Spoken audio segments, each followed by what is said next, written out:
As a representative for the constituents of Wyoming, I would like to address the recent events we have witnessed across the country of malevolent, preventable violence. These acts of terror, to both politicians and constituents alike, are shocking, heartbreaking, and infuriating. But the political debate now unfolding, while justified, is headed in the wrong direction. It is moral to wish to react to these shootings in the swiftest, most absolute, and legal way possible. Innocent and safe spheres, such as movie theaters, temples, and elementary schools, have become war zones. It is also tempting to imagine solutions to such inexplicable violence in the form of gun laws, limitations, and sweeping legislation for U.S. citizens. But we are not dealing with law-abiding citizens.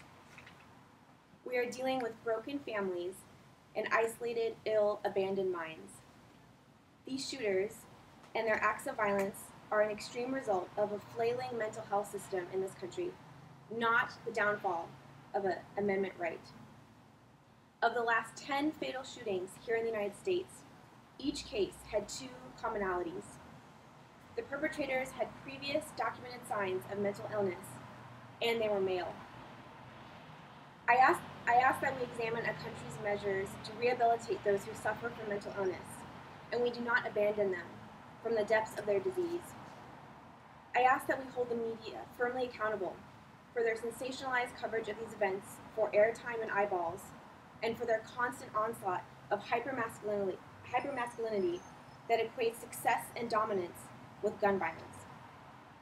I ask that you refrain from the knee-jerk reaction that makes sweeping generalizations about gun owners. I ask that our focus in this debate turn from the guns themselves, guns which are used in defense for nearly 17 million Americans a year, to the grotesque mental nature of the perpetrators of these crimes. We must move forward in our decisions based not simply on emotion, but on logic, on statistics, and on the correlated facts that are in front of us. Great unprecedented harm can come from stripping innocent law-abiding citizens of their right to protection.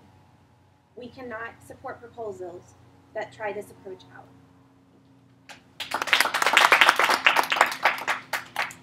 Questions, comments?